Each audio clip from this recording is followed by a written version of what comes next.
Hello guys. आज मैं Binance पर क्रिप्टो अर्निंग के बारे में बताता हूँ। अगर आपके पास जैसे कि कोई भी क्रिप्टो स्पॉट वॉलेट में पड़ी हुई है और आप यूज नहीं कर रहे हो और ना ही ट्रेडिंग कर रहे हो, तो आप उस पर इंटरेस्ट कैसे अर्न कर सकते हो, तो वो उसके बारे में फुल डिटेल मैं आपको यहाँ पे बताता हूँ। जैसे आप गए अर्न के टाइप में, सबसे पहले अर्न के बाद जाओ आप सेविंग में। ठीक है, सेविंग में पहुँचने के बाद यहाँ पर आती है आपकी फ्लेक्सिबल सेविंग और लॉन्ग सेविंग। फ्लेक्सिबल सेविंग और लॉक सेविंग में ये डिफरेंस है। लॉक सेविंग क्या होती है? आपके पर्टिकुलर टाइम पीरियड के लिए, जैसे कि 7-7 डेज के लिए होती है, 15 डेज के लिए, 30 डेज के, फिर 60, मतलब आपसे बीच में ब्रेक नहीं कर सकते हो। जैसे आपने लॉक करोगे 7 डेज के लिए, 7 डेज के लिए कंप्लीट आपका फंड लॉक हो जाएगा। और फ्लेक्सिबल सेविंग में क्या होता है कि आप अगर कोई फंड लॉक कर रहे हो तो वो कभी भी आप वहाँ से आप विड्रॉ भी कर सकते हो। जरूरी नहीं कि आप वो पर्टिकुलर एक टाइम ओरिजिन के लिए आपको लॉक करना है। आप सबसे पहले हम फ्लेक्सिबल सेविंग की बात करते हैं। फ्लेक्सिबल सेविंग में इन्होंने कितनी क्रिप्टो ऐड कर रखी है? 141, जिसपे फ्लेक्सिबल सेविंग मिलती है। ठीक है, जैसे BUSD आपके पास पड़ा हुआ है, आप यूज नहीं कर रहे हो, तो उसका प्रोसेस क्या है? उसका प्रोसेस ये है, जैसे कि आप यहाँ पे सब्सक्राइब पे गए, सब्सक्राइब का एक पॉपअप आ जाएगा आपका यहाँ पे। ठीक है, यहाँ पे जैसे मान लिया मेरे पास कितने BUSD पड़े, मान लिया कि 10 BUSD हमारे यहाँ पर आपके स्पॉट वॉलेट में। ठीक, मैंने यहाँ पे डाल दिया। अभी ये मेरे पास मैसेज इसलिए आ रहा है क्योंकि मेरे पास फंड नहीं है, तो इसलिए मैसेज शो हो रहा है।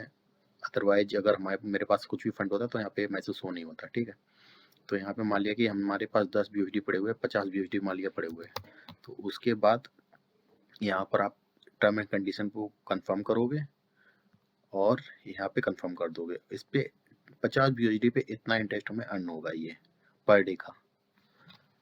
अब जैसे 50 BUSD आप यहाँ पे सेविंग सब्सक्राइब कर रहे हो, लॉक कर रहे हो, तो इतना चलेगा। ठीक है, अगर बाई चांस मैं यहाँ पे स्लॉट लेता हूँ एक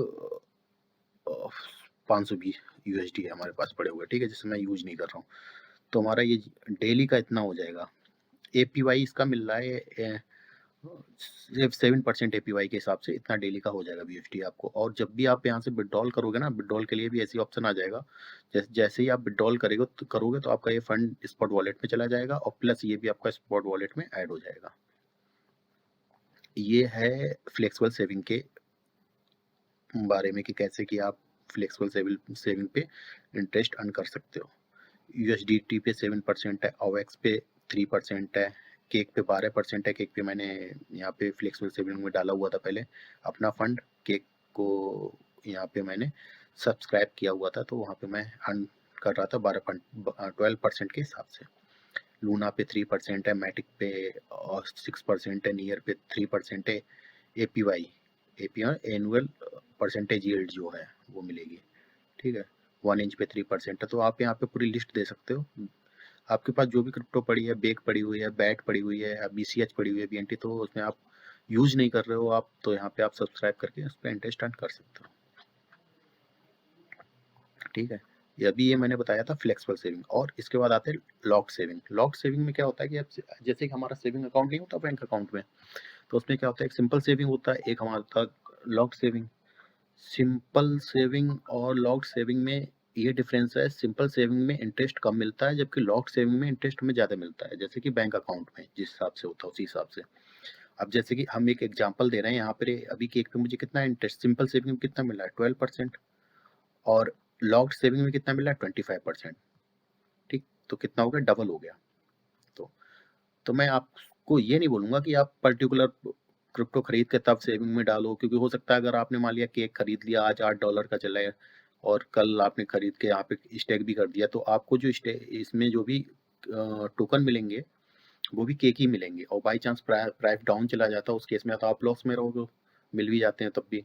तो आप सोच समझ के ये स्टेप लो। कोई मेरी फाइनेंशियल गाइडेंस नहीं है, ना ही फाइनेंशियल एडवाइस है कि आप करो ही करो, आपको जैसा सही लगे। बस मैं आपको डिटेल दे रहा हूँ कि आप अगर आपका बिनांस का अकाउंट है तो उसमें क्रिप्टो आपकी सिंपल स्पॉट वॉलेट में, तो उससे आप कैसे अर्न कर सकते हो, कैसे लॉक्ड सेविंग में आप अपनी क्रिप्टो को रख सकते हो, कैसे फ्लेक्सिबल सेविंग में रख सकते हो, मतलब उसका एडवांटेज कैसे ले सकते हो। क्रिप्टो ऐसे पड़ी तो कोई फ़ायदा ही नहीं है ना उसका, एक तरह से, इसलिए बता रहा हूँ मैं।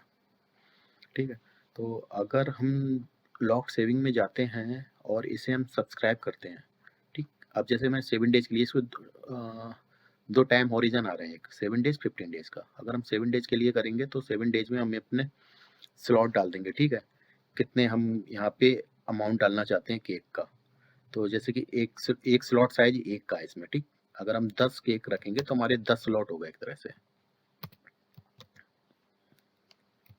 एक मिनट, मेरे पास अभी केक है नहीं, तो यहाँ पे दिखा रहा बाई नाउ जीरो है, जीरो स्लॉट है, मतलब कि मेरे पास कोई केक नहीं, इसलिए अभी इसमें नहीं कर सकता, पार्टिसिपेट नहीं कर सकता। नहीं तो यहाँ पे ऐसे सिलेक्ट करेंगे और कंफर्म कर देंगे तो आपका ये केक यहाँ पे अर्निंग दिखाने लगेगा। ये होती है 57 डेज के लिए, ठीक। 15 डेज के लिए हो जाएगा आपका स्लॉट, यही रहेगा, इंटरेस्ट पर लॉट इतना होगा आपका 20 के हिसाब से, ठीक है, पर लॉट का ये मिलेगा। और इंडिविजुअली मैक्स 10,000 लॉट्स आप इसमें कर सकते हो, 10,000 केक आप सिंपल इसमें सब्सक्राइब कर सकते हो, लॉक कर सकते हो मतलब।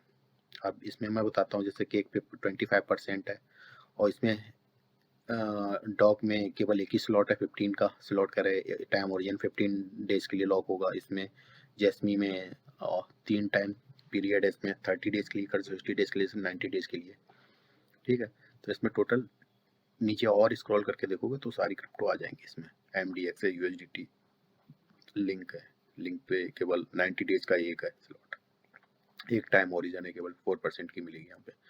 तो लॉक सेविंग में इंटरेस्ट थोड़ा ज़्यादा रहता है और फ्लेक्सिबल सेविंग में इंटरेस्ट कम रहता है। तो आप ऐसे अपनी क्रिप्टो जो स्पॉट वॉलेट में, उस पर आप इंटरेस्ट अर्न कर सकते हो, ठीक है गाइज। मिलते हैं अब नेक्स्ट वीडियो में। और अगर आपका बिनांस पर अकाउंट नहीं है तो उसका लिंक मैंने डिटेल सेक्शन में शेयर कर दिया है बिनांस का, तो वहाँ पे आप अकाउंट क्रिएट कर सकते हो उस लिंक के थ्रू।